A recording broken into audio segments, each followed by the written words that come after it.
Mi hijo estaba sentado en la compuerta trasera de mi camioneta, en medio de un campo en Montana, con un documento judicial en las manos. Su nombre estaba escrito allí, y también una deuda de la que jamás había oído hablar, $71,000. Lo leyó en voz alta 2 veces, como si repetirlo pudiera cambiar la cifra. 6 semanas antes, su esposa me había llamado para informarme de que sus padres se mudarían a la casa de huéspedes que está detrás de mi casa antes del 1 de enero. Y dije que no. Ahí empezó todo. Mi nombre es Roy Marchetti. Tengo 66 años, 64 cuando todo esto comenzó, y trabajé 37 años como mecánico de aeronaves. Licencia AIP, fuselaje y planta motriz. La mayor parte del tiempo en el lado de carga en Cincinnati, lo que significa turno de noche, lo que significa que durante casi 4 décadas fui a trabajar cuando todos los demás volvían a casa. Sistemas hidráulicos, tren de aterrizaje, una góndola a las 3 de la mañana en febrero con el viento soplando directamente desde la plataforma. Esto es lo que ese trabajo te hace un hombre, y es la única cualificación que tengo para contarles esta historia. No firmas algo solo porque se vea bien. Hay un sello con mi número, y fue anotado en un libro de registro. Y si yo firmaba una reparación y algo se rompía a 31,000 pies, eso era mío, para siempre. Así que inspeccionas. Compruebas el valor de torque real con la tabla real. No te guías por la intuición. Mi padre me dijo eso cuando tenía 12 años, en un garaje en Norwood, con un Chevy sobre caballetes. Me dijo, lo que falla es la sensibilidad. He pensado más en esa frase en los últimos 2 años que en los 50 anteriores. Me jubilé a los 63 con una pensión decente, un plan 401k al que había estado aportando desde 1989, y una imagen en mi cabeza que había tenido desde 1998, 9 acres, Valle de Bitter Road, al sur de Hamilton, Montana, con los Sapphires a un lado y los Bitter Roads haciendo lo que hacen al otro, que es erguirse desde el suelo como si algo terminara allí. Una casa de 1938, de troncos y madera, ampliada 2 veces por gente a la que no le importaba mucho que combinara. Una barraca más allá del alerce donde el peón de alguien había vivido durante 30 años, y un taller. Ese taller era la razón principal, 40 por 30, piso de concreto, techo de 12 pies y una línea de 220 ya instalada porque el dueño anterior soldaba. Desde 2016, pagaba $160 al mes por un trastero en Cincinnati para guardar una sierra de mesa, un torno, una sierra de cinta y unos 180 kilos de herramientas manuales que había ido coleccionando durante 30 años. 8 años de alquiler, hagan las cuentas algún día. Yo ya lo hice. Estuve mirando propiedades en 4 estados durante 11 meses. Volé a Montana 3 veces por si acaso. El cierre fue en una oficina encima de una ferretería en Main Street en Hamilton, y duró 20 minutos. Firmé todo con el mismo bolígrafo. Cuando terminó, el abogado deslizó las llaves y dijo algo sobre que el lugar había estado esperando. Conduje hasta allí, apagué el motor y me senté en la camioneta con las ventanas bajadas durante, calculo, 40 minutos. Era finales de septiembre. Los alerces aún no habían cambiado de color. Se ponen dorados en octubre y luego pierden sus agujas, algo que no sabía que hacían los alerces hasta que viví allí. Había un halcón trabajando en el campo. Olía a pino, agua fría y polvo. Tenía 64 años y nunca en mi vida había estado tan seguro de nada. Esa noche llamé a mi hijo desde la puerta de casa. Se llama Theo. Tenía 38 años, enseña biología en la escuela secundaria de Missoula y entrena al equipo juvenil de lucha libre. Es un hombre genuinamente bueno, algo que no tiene nada que ver conmigo. Eso lo hizo su madre. Adele murió cuando él tenía 9 años, de un aneurisma, sin previo aviso, a los 41 años, y todo lo bueno de ese chico provenía de esos 9 años. De verdad lo lograste, dijo, y se le oía sonreír. Eso también lo había heredado de ella. Tengo las llaves en la mano. 37 años, papá. Hablamos de nada durante 1 hora, su semestre, un viaje que tal vez haría con Camille, y le pregunté por Camille como siempre, breve y cuidadosamente, y él respondió como siempre, bien ocupado. Había algo en su voz cuando mencionaba su nombre, un pequeño ajuste, como un hombre que cambia de peso en una silla con una pierna más corta. Llevaba oyéndolo unos 2 años. Nunca dije nada al respecto. No me correspondía decirlo, eso es lo que me decía a mí mismo, y para serte sincero, eso es lo que los hombres de mi edad siempre nos decimos, y casi nunca es cierto. No es que no nos corresponda decirlo. Es que decirlo tiene un precio, y preferimos no hacerlo. No salieron ese primer mes. En cambio, monté el taller. Coloqué las herramientas manuales en soportes franceses siguiendo un orden que había estado dibujando en papel cuadriculado desde los 53 años. Construí un banco de trabajo con madera de abeto Douglas que traje de un aserradero en Víctor, laminada a 10 centímetros de grosor, y corté las uniones sin usar ni un solo tornillo, como lo hacía mi padre. Cuando aplané la superficie y pasé la palma de la mano por ella, me quedé un rato en el serrín con la puerta abierta y las montañas justo ahí. No encuentro la palabra adecuada para describirlo. Plenitud, tal vez. Fue como estar completamente solo en un lugar por primera vez desde 1987. La llamada llegó un martes de octubre. Estaba aplicando la segunda capa de aceite al banco. Camille tiene una voz particular para cuando está haciendo algo, eficiente, un poco impaciente, como si la conversación fuera un punto del orden del día. Necesito hablar contigo sobre una situación. Dejé el trapo. El contrato de alquiler de sus padres terminaba en diciembre. El mercado de alquileres en Missoula era imposible. Habían estado buscando, y todo era demasiado caro o estaba demasiado lejos. Y entonces, sin pausa, tienes una cabaña vacía. La solución obvia es que la usen mientras se instalan, unos meses.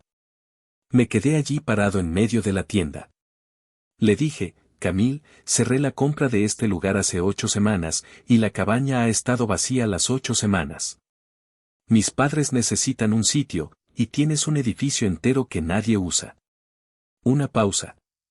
Esto es lo que hace la familia. Esto es lo que hace la familia. Ya le había oído decir eso antes, no muchas veces, pero siempre significaba lo mismo, que estaba a punto de proporcionar información que no me habían pedido. Le pregunté, ¿has hablado con Theo? Theo está de acuerdo en que la familia es lo primero. Eso no es una respuesta.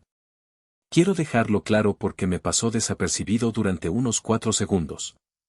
Es una frase diseñada para sonar como un sí sin serlo. Le dije, hablaré con él. Ya hablé con él. Hablaré con él de todas formas. Y fue entonces cuando su voz se suavizó un poco y la voz que llevaba dentro salió a la luz. Mis padres son buenas personas que han pasado por momentos difíciles. Si no puedes encontrar la manera de ayudar a la familia cuando lo necesita, eso me dice algo. Una pausa. Y, sinceramente, si 9 acres es más de lo que puedes manejar tú solo a tu edad, quizás la verdadera conversación sea si compraste demasiada propiedad.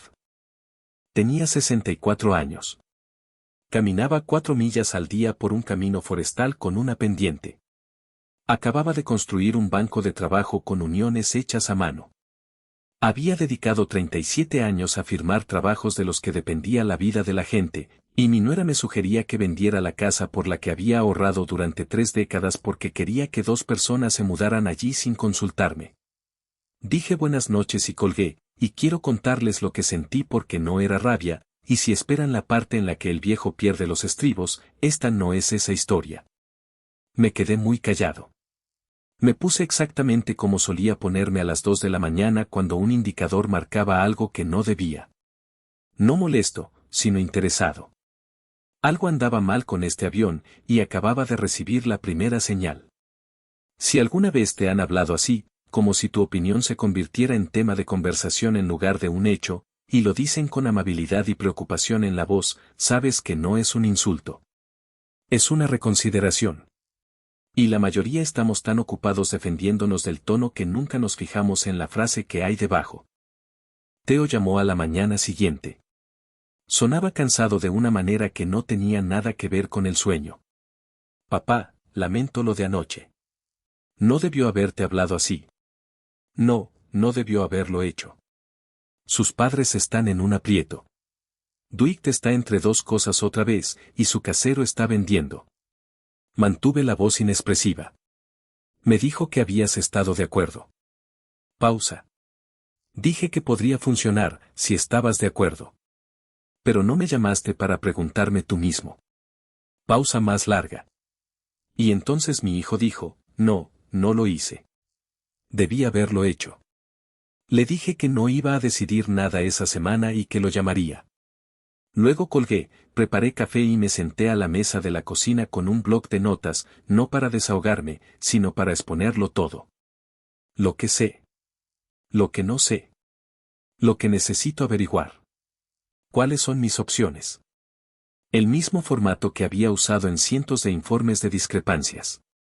Porque esto es lo que había deducido la noche anterior en esa tienda, esto no era un problema de vivienda. 3 años de cosas que había dejado pasar. Camille diciéndome que llevara acción de gracias como si yo se lo hubiera pedido.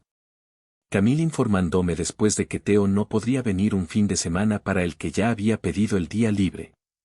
Camille mencionando el monto de mi pensión a un amigo en común en una fiesta, 2 veces, algo que no le correspondía mencionar. Cada una de esas cosas, por sí sola, no es nada. Sonarías loco quejándote de una sola. Ese es el truco. Nadie mueve un límite ni un pie. Lo mueven 1 pulgada, y lo hacen 40 veces, y luego un día alguien te está asignando tus dependencias. La primera llamada fue a una abogada de bienes raíces en Hamilton, Barranés-Tow, con oficina encima de una talabartería, de unos 60 años, de esas que dan ganas de ir al grano tras décadas de desenmascarar lo que la gente quiere creer. Lo expuse sin rodeos. Ella escuchó sin mover la cara. Luego dijo, ¿dónde está tu hijo en todo esto? En el medio. No creo que él lo haya planeado. Creo que lo metieron en esto y lo hicieron parecer como si hubiera firmado algo con lo que nunca estuvo de acuerdo. Es tu decisión, es tu decisión. No hay ambigüedad. Si esas personas llegan y les has dicho que no, quedarse es allanamiento de morada, y el sheriff se encargará. Se juntó de manos. ¿Qué te preocupa además de la parte legal? Y dije la verdad. Lo que me preocupa es que llevo 3 años sentado frente a Edward Ostrander en cenas familiares, y todavía no sabría decirte a qué se dedica. Se lo he preguntado a Theo 2 veces. Las 2 veces cambió de tema. Berenice guardó silencio un segundo. Luego dijo que me pondría un nombre. La segunda llamada fue a mi agente de seguros, y esa fue más importante de lo que esperaba. Los ocupantes no autorizados a largo plazo en una estructura secundaria representan un verdadero problema de cobertura. Me explicó todo y luego me preguntó, con cuidado, si pensaba alquilar la cabaña. Le dije que estaba recabando información. Me dijo que ese era el orden correcto. La tercera llamada que hice esa semana no fue nada estratégica. Llamé a mi hijo, no por la cabaña, solo para charlar, como solíamos hacerlo antes de que hubiera un intérprete entre nosotros. 45 minutos, sus hijos en la escuela, un banco que estaba pensando en construir, un libro que quería que leyera. Al final me dijo, echo de menos hablar contigo. Y yo le dije, yo también. He pensado mucho en esa llamada. Fue lo único completamente limpio en 14 meses. El nombre del investigador era Ambrose Deal, 71 años, una habitación en un centro comercial en Corvallis con un archivador que ocupaba media pared y gafas de lectura con cadena. 550 pesos, 2 personas, antecedentes estándar, aproximadamente una semana. El informe llegó el jueves por la tarde, 14 páginas, limpio. Dwight Ostrander, 69. 3 negocios en 11 años. Una empresa de excavación y nivelación que cerró en 2016 debiendo dinero a los proveedores. Un negocio de comida en remolque que terminó en 2019 con una sentencia civil en su contra por incumplimiento de contrato. Y una empresa de limpieza residencial que operaba desde Missoula bajo el nombre de su esposa Vera, disuelta 8 meses antes de que leyera el informe. Un gravamen sobre su vehículo por impuestos estatales impagos. Y una sentencia civil de un antiguo socio, 63,000 pesos, registrada 2 años antes y aún impaga. Lo leí 2 veces en la mesa de la cocina. Y luego me senté allí, y algo salió a la luz en lo que no había pensado desde la primavera. En Pascua, Teo había mencionado de pasada, sosteniendo un plato de papel, que él y Camille estaban ahorrando para una casa. Había sido específico. Había dicho 3 años más. Había fijado una cantidad para el pago inicial. Un profesor de secundaria y una mujer que se encargaba de la facturación de un grupo dental ahorrando 3 años más. Llamé a Ambrose el lunes por la mañana. Necesito que revises algo más, y no sé si entra dentro del alcance. Dime de qué se trata. Quiero saber si los problemas de estas personas se han estado resolviendo a través de mi hijo. Se quedó callado un momento. Luego dijo que no podía tocar nada privado sin consentimiento o una orden judicial, pero los registros públicos, los registros comerciales, los documentos judiciales, los registros UCC, las sentencias, eso sí podía obtenerlos. Si había préstamos con registros adjuntos o deudas registradas contra una dirección, los encontraría. Le dije, hazlo. 10 días. Leí ese segundo informe en la puerta de mi casa un domingo por la tarde de noviembre, con los alerces ya desnudos. Un préstamo de consolidación personal originado 22 meses antes solo a nombre de Teo, 71,000 pesos. Dejé la página en el escalón. Una cierva de cola blanca salió de la maleza al final del campo, se quedó allí mirándome un rato y luego decidió que no era nada y siguió su camino. Me senté allí y comprendí que la barraca no era lo importante. La barraca era una señal de alerta. La barraca era ese pequeño indicador ámbar que te hace abrir un panel que no tenías pensado abrir, y entonces descubres lo que realmente ha estado sucediendo allí durante 2 años. Honestamente, no sé cómo otro hombre soporta esa tarde. Me lo he preguntado. Algunos hombres conducen hasta Missoula, otros llaman a sus hijos gritando. Me senté en un escalón durante 2 horas y luego fui al taller y lijé algo un rato porque mis manos necesitaban hacer algo que mi cabeza no estuviera haciendo. Teo vino un viernes 3 semanas después, solo. Camille no había salido en la llamada, y yo no le había preguntado. Tenía mal aspecto, más delgado de lo que debería, y había una opresión en sus ojos que reconocí de inmediato porque yo misma había tenido esa misma expresión desde 1996 hasta 2001, criando a un niño de 9 años en turnos nocturnos rotativos. Trabajamos en el taller esa primera tarde y no hablamos de nada. Le enseñé el banco. Pasó la mano por la parte superior y dijo que era el mejor mueble que jamás había tocado, y lo dijo sin levantar la vista, que es la señal de que alguien lo dice en serio. Hicimos una barbacoa esa noche y nos sentamos afuera hasta que hizo demasiado frío, que en Bitter Road en noviembre son alrededor de las 6:40. Y finalmente me dijo que viniera y te convenciera. Le dije, lo sé. No quiero. Eso también lo sé. Miró la silueta oscura de las montañas y luego dijo, papá, ¿cómo terminé aquí? No era una pregunta. De todos modos, la respondí, amaste a alguien. Confiaste en ella. Ninguna de las dos cosas es un defecto. Entonces dije, hay algo que tengo que mostrarte, y va a ser una mala noche, pero te lo voy a mostrar de todos modos. Ahora necesito ir más despacio, porque esta es la parte que importa, y en todas las versiones de esta historia que he oído, se pasa por alto.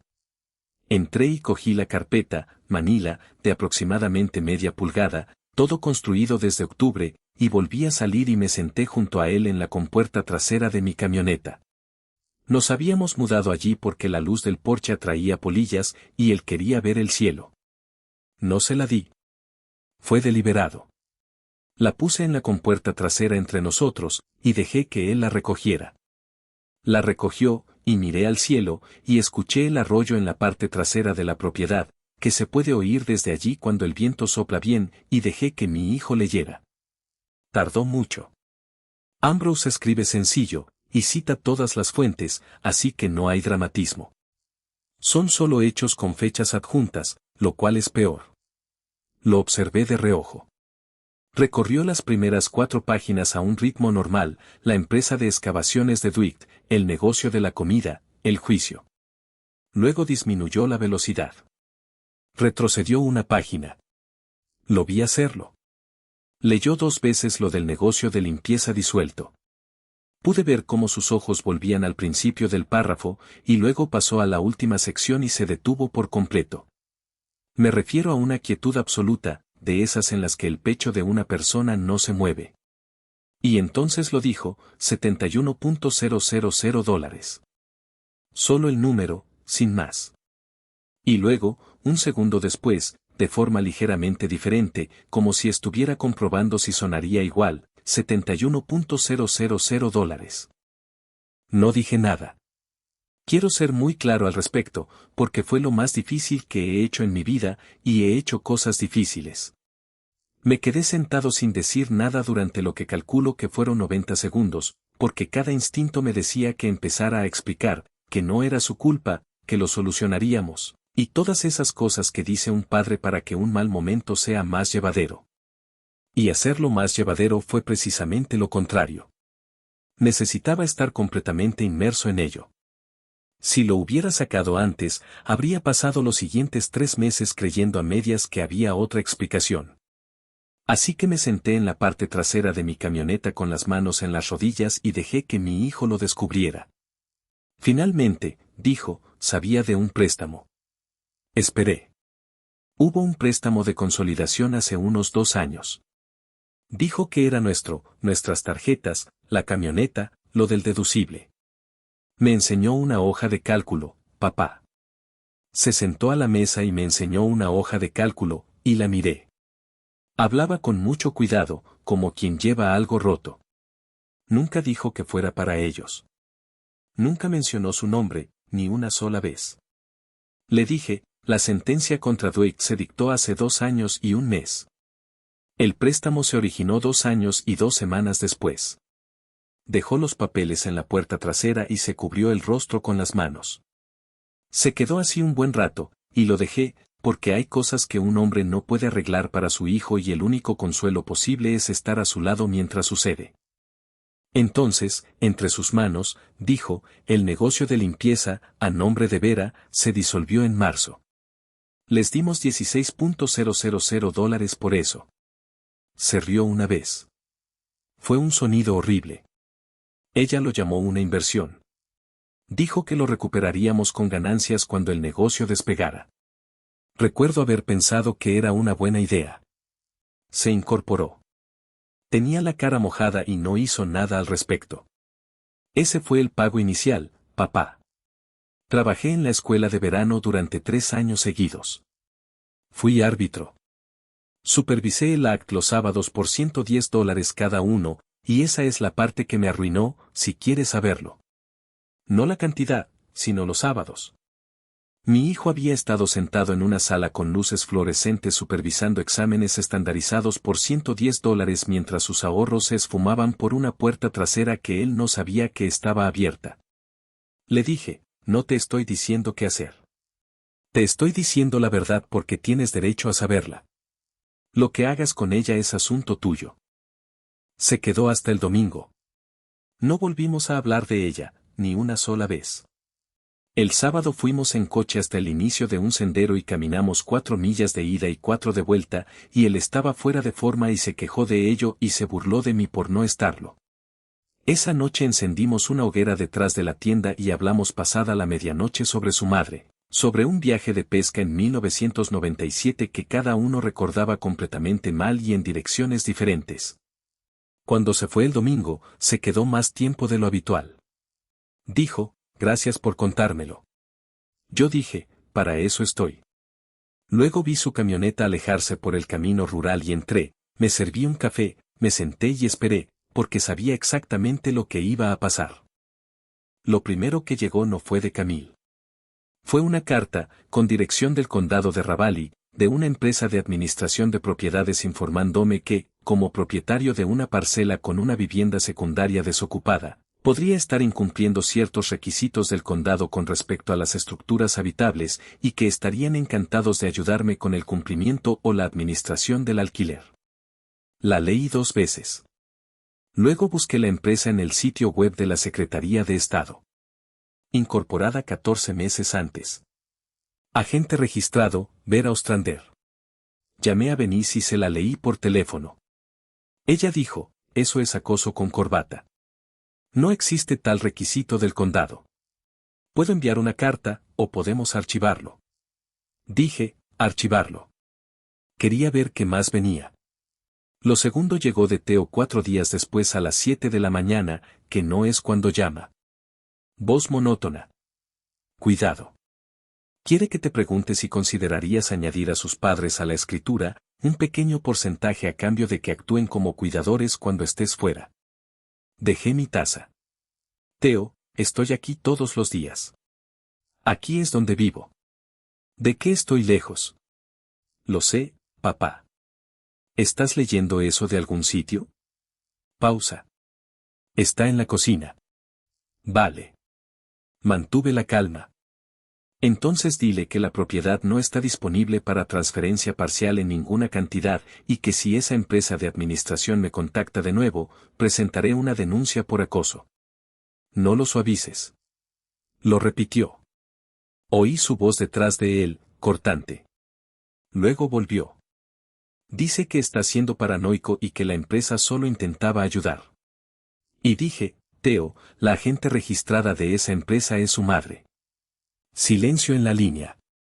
¿Cómo es que Darragh Ostrander es la agente registrada de una empresa de administración de propiedades 8 meses después de disolver una empresa de limpieza? Lo oí caminar. Oí una puerta. Y cuando volvió a hablar, su voz era baja y completamente agotada. No sabía que había hecho eso. Lo juro por Dios, no lo sabía. Te creo. Habla con ellos por teléfono todos los días, 2 o 3 horas. Pensé que solo estaban estresados por la vivienda. Se detuvo. No entendí que estuviera organizando algo. Lo sé. ¿Qué hago? Y le dije, esa es la única pregunta que importa, y no voy a responderla por ti. Pero te diré una cosa, decidas lo que decidas basándote en la verdad, no en la versión que te han contado. Contrató a un abogado en Missoula la semana siguiente. Me llamó después de la primera reunión, con un tono que recordaba al de alguien que, tras 2 años deambulando a oscuras por el mismo edificio, le habían dado un plano. 19 días después, le dijo a Camille que quería separarse. Su respuesta llegó en 48 horas, y era demasiado organizada para haber sido improvisada. Recibí una carta certificada de un bufete de abogados de Missoula del que nunca había oído hablar, en la que se afirmaba que la esposa de mi hijo tenía un interés financiero en mi propiedad gracias a los fondos que su familia había aportado para su adquisición y mantenimiento. Llamé a Benice y se la leí. Ella dijo, ¿así que te dieron dinero? Ni un solo dólar se ha movido entre yo y ninguna persona de esa familia, en ninguna dirección, jamás. Obviamente, es una demanda frívola. Su objetivo es generar confusión en la titularidad y crear ventaja en el divorcio. Una pausa. ¿Cómo está tu documentación? Y le dije, cada transacción de esta compra está en una carpeta en mi archivador, escaneada en 2 discos duros, y tengo extractos bancarios desde 1998. Hubo un breve silencio. Entonces Benice dijo, claro que sí, eras mecánico. Ella envió una respuesta en 6 días. El abogado de Missoula retiró la demanda 4 días después. Benice me contó más tarde que él había dedicado 10 minutos a una investigación exhaustiva tras recibir su carta y descubrió que no había nada allí, una investigación, señaló, que aparentemente no había realizado antes de presentar la demanda. Y entonces Camille hizo lo que me hizo darme cuenta de lo asustada que estaba. Llamó a mi prima Lorraine, una mujer que conozco desde que nació, y le dijo que yo estaba mostrando signos de deterioro cognitivo, que estaba aislado en una propiedad rural, que me había vuelto conflictivo con la familia de una manera inusual, que alguien tenía que intervenir antes de que ocurriera algo. Usó la palabra deteriorándome. Lorraine, para su gran mérito, colgó y me llamó directamente. Ro, no sabía qué hacer con eso. Hiciste exactamente lo correcto. ¿Qué tan específica fue? Dijo que habías tomado decisiones erráticas sobre la propiedad. Lorraine, camino 6,5 kilómetros al día por un camino con una pendiente del 8%. Estoy haciendo uniones de cola de Milano a mano y presenté una respuesta legal a una reclamación fraudulenta de propiedad a través de mi abogado el mes pasado. ¿Quieres un número? Lorraine se rió. No, solo pensé que debía saberlo. Voy a anotar esta conversación, si no te importa. Anótalo. Llamé a Benice y lo añadió al expediente, que para entonces ya era bastante grueso. Dijo, está usando todo lo que tiene a mano. Eso me indica que el abogado de tu hijo la tiene realmente asustada. ¿Y qué hacemos? Nada. Déjala. Cada movimiento que haga quedará documentado, y cada mentira que invente la expondrá a ella misma en el proceso de divorcio.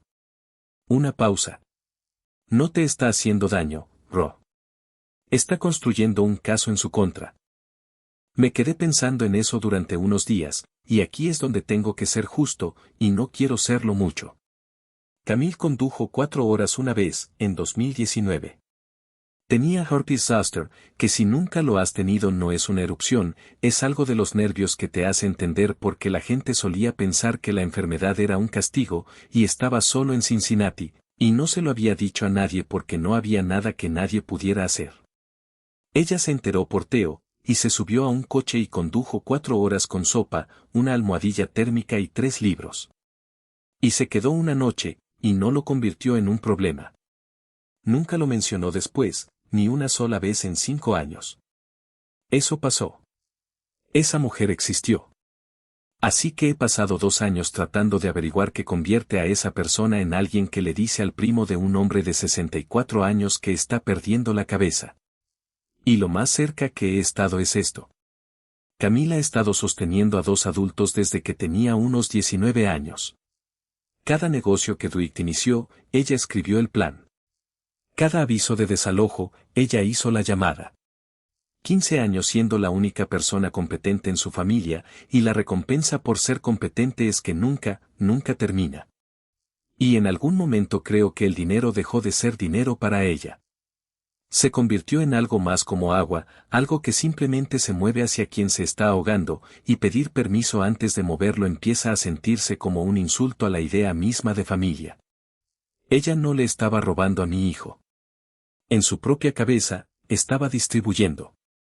No estoy de acuerdo con una palabra de eso. Le costó a mi hijo 2 años y 71,000 pesos y su matrimonio, pero entiendo el mecanismo, y les diré por qué eso importa. Porque el mecanismo es común. La mayoría de las personas que ven esto conocen a alguien que ha sido el designado para solucionar problemas en una familia. Algunos de ustedes son esa persona, y la distancia entre el agotamiento y la deshonestidad es mucho más corta de lo que cualquiera admite. El divorcio se finalizó en junio. El abogado de Theo había hecho un trabajo minucioso. La parte forense reveló 2 cuentas que Camille había mantenido por separado, lo que compensó parcialmente lo que se había gastado. Se descubrió que un intento de sus padres de embargar la camioneta de Theo se había presentado de forma incorrecta y se desestimó. Edward Ostrander, en lo que su propio abogado describió más tarde como una decisión tomada sin la consulta adecuada, presentó una declaración jurada en la que Theo afirmaba que le había prometido verbalmente $50,000.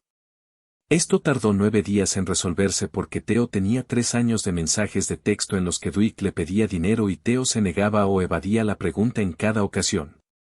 El juez dijo muy poco al respecto, pero hay una cualidad particular que un juez puede producir, y todos en la sala lo entendieron.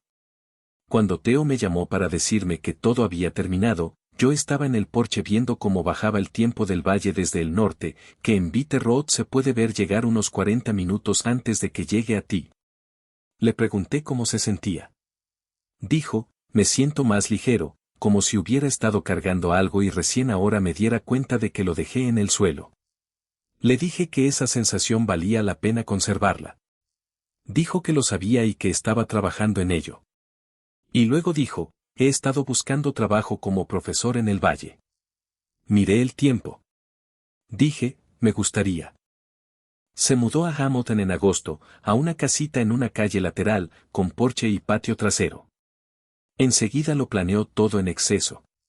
Viene a mi casa casi todos los fines de semana, a veces con un motivo y a veces sin él. Está aprendiendo a cocinar por su cuenta, mal, pero con una confianza tremenda. Comí muchos intentos fallidos de cocina ese otoño y no me quejé de ninguno. Camille llamó una vez en octubre. Quería saber si haría una declaración sobre un asunto ajeno. Le dije que le deseaba lo mejor y que no.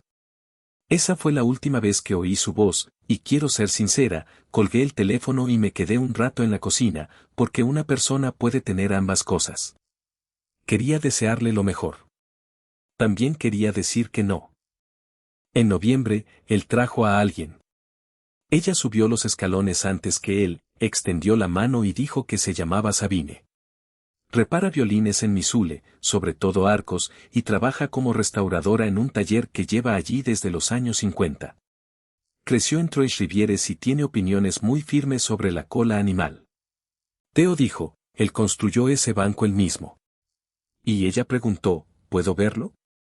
Estuvimos en el taller 45 minutos, Theo se quedó en la puerta todo el tiempo mientras Sabine y yo explicábamos las uniones, el motivo por el que usé aceite en lugar de un acabado de película, la dirección de la veta en el faldón delantero. Y ella hizo preguntas que me demostraron que realmente sabía lo que estaba viendo. No estaba fingiendo interés, eso es algo específico, y siempre se nota. En un momento dado, metió la uña del pulgar en una junta y dijo, está muy apretada. Y yo dije, tiene que estarlo. Y ella dijo, sí, lo está. Y esa fue toda la conversación, y fue bastante extensa. Celebramos el Día de Acción de Gracias allí. Vinieron la madre de Sabine y su hermano, y fue el primer Día de Acción de Gracias en 5 años que se sintió como una celebración real, en lugar de una obligación programada con el clima presente. Después, su madre y yo nos quedamos junto a la ventana, mirando los alerces, ya desnudos, lo cual a algunos les parece triste, pero a mí no, porque los alerces desnudos contra la nieve son una de las cosas más hermosas que existen. Ella dijo, es un lugar precioso. ¿Cuánto tiempo te llevó encontrarlo? Y yo respondí, más tiempo para encontrarlo que para saber que era el lugar correcto. Ella dijo, normalmente es así. Así que esto es lo que tengo, y no es lo que esperaba. Todos piensan que la lección aquí es mantenerse firme. No lo es. Mantenerse firme está bien, pero no es un consejo útil, porque todos ya están de acuerdo con él, y nadie sabe cuándo aplicarlo.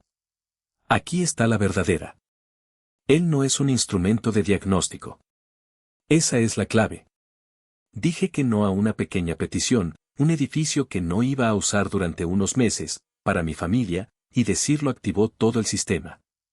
Todo lo que aprendí en esos 14 meses, lo aprendí porque rechacé algo insignificante y luego vi lo que pasó después. Si hubiera dicho que sí a esa barraca, habría sido un buen tipo. Todos habrían estado contentos conmigo, y mi hijo habría seguido supervisando el act los sábados por $110, y ninguno de nosotros se habría enterado de nada hasta que se acabara el dinero, lo que según mis cálculos sería en unos 9 meses. Esa es la parte que me quita el sueño. Casi dije que sí. Estuve a punto. Era un edificio que no estaba utilizando. Así que la cosa específica que puedes hacer esta semana, y es pequeña, y no sentirás nada. Elige una petición, algo menor, algo que normalmente absorberías porque es más fácil que la conversación, y recházala claramente sin añadir ninguna razón. No puedo porque, solo no. Eso no funciona para mí. Y luego observa qué sucede, porque una relación sana absorbe un no sin incidentes. Eso es todo, esa es toda la prueba. Y si uno se vuelve en tu contra como culpa, o como un comentario sobre tu edad, o tu fiabilidad, o tu juicio, acabas de aprender algo que no podrías haber aprendido de otra manera, y te costó un minuto incómodo. Y aquí está la pregunta que me gustaría que realmente te plantearas en lugar de pasarla por alto. ¿A qué has estado diciendo que sí por qué decir que no te mostraría algo que no quieres descubrir? Hay una respuesta. Siempre hay una respuesta. Yo tuve una durante 3 años, y me sentía muy cómodo sin mirarla. Ahora quiero saber tu opinión, y lo digo en serio. Comenta uno si crees que hice bien en investigar los antecedentes de los suegros de mi hijo, porque hay argumentos sólidos para decir que no era asunto mío y que solo me salí con la mía porque casualmente tenía razón. Comenta 2 si crees que el momento clave fue cuando le entregué la carpeta y luego no dije nada durante 1 minuto y medio mientras se enteraba, en lugar de suavizar la situación.